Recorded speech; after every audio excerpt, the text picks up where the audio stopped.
2 months ago, a green eyeball was seen up in the sky. This eyeball was so big it blotted out the sun, okay? These young people are playing Dungeons and Dragons. It's an enormously complicated game in which each player chooses an imaginary character he'll assume. There are dwarfs, knights and thieves, gods and devils, magic and spells. It's a journey into a land of fantasy through complicated mazes where you use your wits to kill your enemies before they kill you, all in a quest for wealth and power. The Dungeon Master orchestrates and referees the game, creating scenarios both complicated and terrifying. There is no board, only the dice. I've never seen dice like these. All different sides. Six-sided.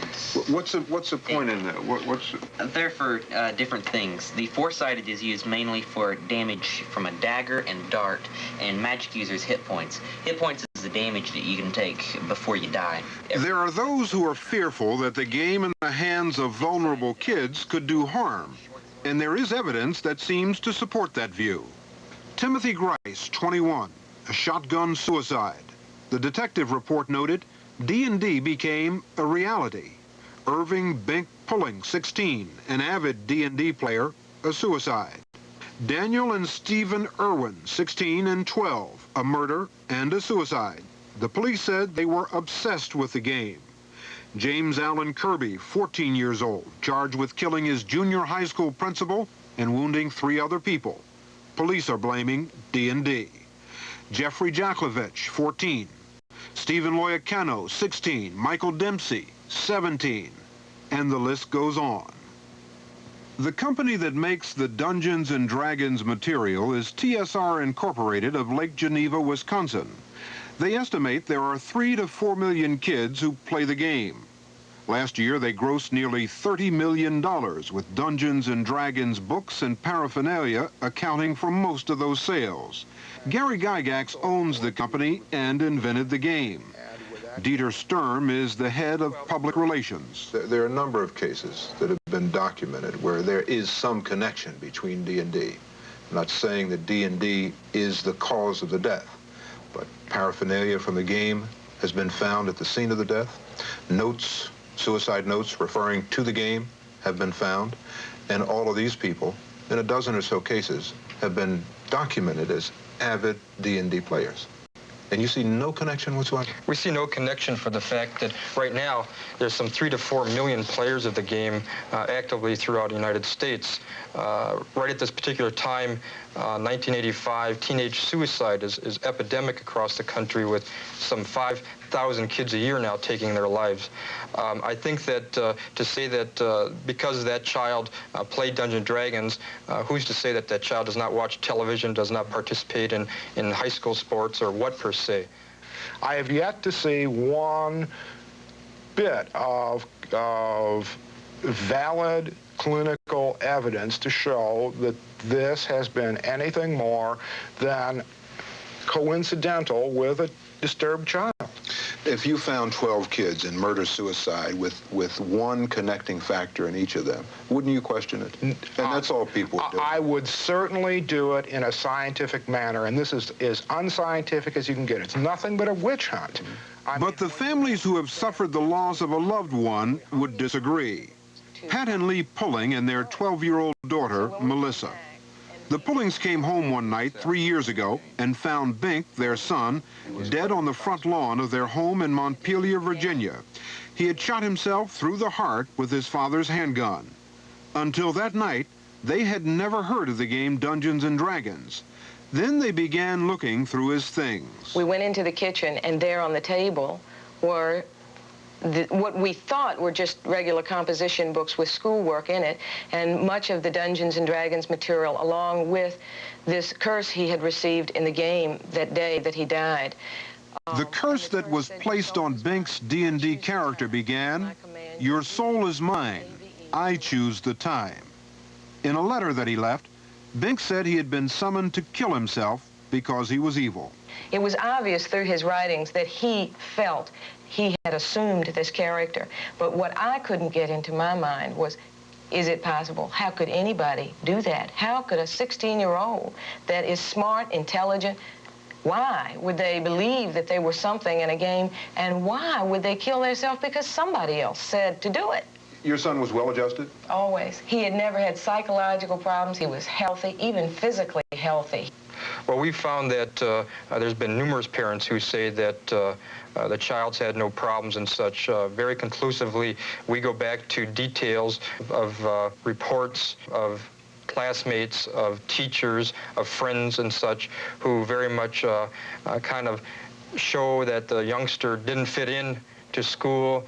He had outside problems and generally problems with his family. We know that in the case of Dungeons and Dragons, upwards of 3 million kids play the game with no apparent serious consequence. That for them it exercises the imagination and is just good fun. But there are those who are afraid that impressionable, vulnerable kids could be harmed by it. Dr. Thomas Radecki is a psychiatrist who teaches at the University of Illinois Medical School and who is chairman of the National Coalition on Television Violence. He has been studying the game for several years and says there are 28 deaths related to Dungeons and Dragons in the last 5 years. In some of those, it was clearly the decisive element. In other ones, it was just a major element in the thinking of the people at the time they committed suicide or murder. It's not coincidence, not when you have careful documentation, you have careful notes, you have eyewitnesses. For instance, one case, the parents saw their child summon Dungeons and Dragons demons into his room before he killed himself. Another case, the kid thought he had the ability to astral travel, coming from the Dungeons and Dragons game, that he could leave his body and come back. And he had rigged it up just according to the rule book so he could do it. He was surrounded by his materials and put a bullet in his head so he could leave his body, and he's never come back. This is make-believe, and nobody's murdered, and there's no violence there. I mean, to use an analogy with another game, who is bankrupted by losing a game of Monopoly? Nobody is, because the money is make-believe, the property is make-believe, and the bankruptcy is make-believe. It is not like Monopoly. There is no board. It is role-playing, which is typically used for behavior modification. If you're using behavior modification and you are doing violent roles and you're doing negative roles continuously, these children not only begin to have violent dreams or violent thoughts or negative, depressing type things, they become very much a part of this character. You're role-playing, you're rehearsing, you're developing the character hour after hour, day after day. We're really talking about intense involvement in a very serious form of violence. The important thing to remember is, if you're playing a character, let's say, for instance, you have an evil character. The rules tell you your evil character is allowed in the scope of the rules to murder people and to rape and plunder. If you're playing a good character, you're the defender of the people. You try to stop the people from raping and plundering. Yeah. But it's just your character that does it on the sheet of paper. When the game is over, the game does not tell you to go out and rape and plunder. But for some kids, it's not as simple as that. Melissa claimed that D&D had become more than just a game for her brother Bink. Someone threatened you? Yes. My brother threatened to kill me one time.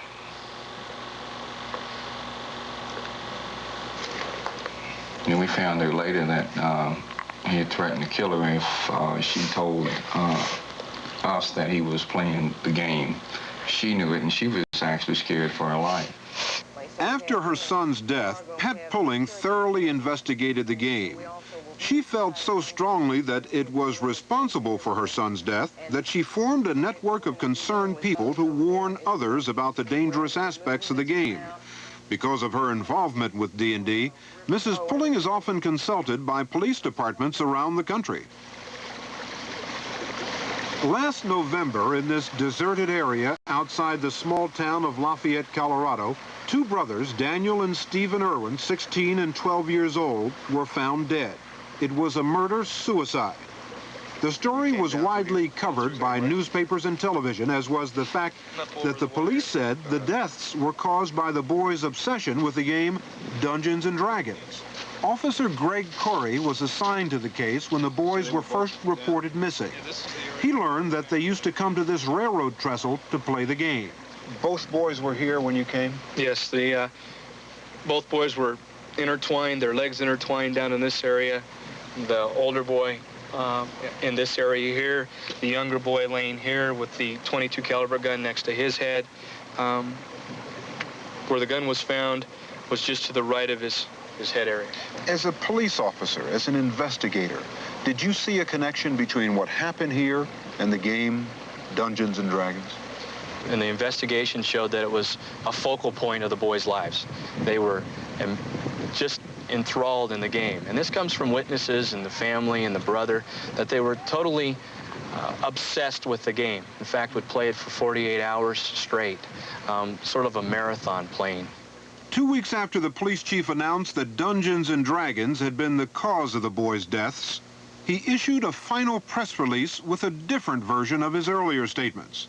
TSR claimed they were vindicated, but Pat Pulling couldn't believe that the police changed their story. And I said, well, you can't change it. If it's the truth, you can't change it. I mean, children are dying, Ed. Children are dying out there, and people are not telling. Mrs. Pulling was convinced that it was the threat of a lawsuit by TSR rather than the evidence that made the police chief change his story. Did you threaten to sue the city? No, we did not threaten to sue. We did send them a letter, which we asked them in a very kind way that they please further investigation and take a look at exactly what all the evidence is and what the details are specifically before they start calling the name of our product into it as being a blame or cause. But Mrs. Pulling had received a letter from the police chief in Lafayette in which he said that it was his fear of a lawsuit that made him back off. Yes, he sent me a letter. The letter to Mrs. Pulling from the chief of police said in part, "I sincerely hope you will understand what has happened and will forgive me. I do not feel very good about myself, and I feel that I have lost a part of my integrity.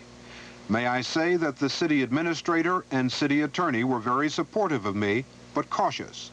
My obligation to the city as a whole to protect them from serious financial litigation was predominant."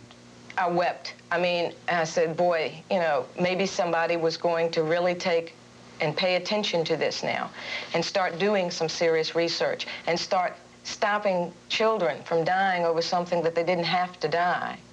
I don't think anyone is suggesting that your intentions originally with this game were anything but good. It was a game to have some fun.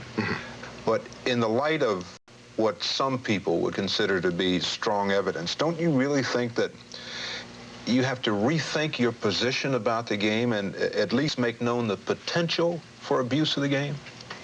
Well, I again have to go back and say there's no link that this is, except perhaps in the minds of those people who are looking desperately for any other cause than perhaps their own failure as a parent for their child's death. And further, anything can be abused. Are we going to try to go around and say, this chair could be used by a violent person to strike another person, therefore it should have a warning label on it saying, caution, this can be used to assault you with?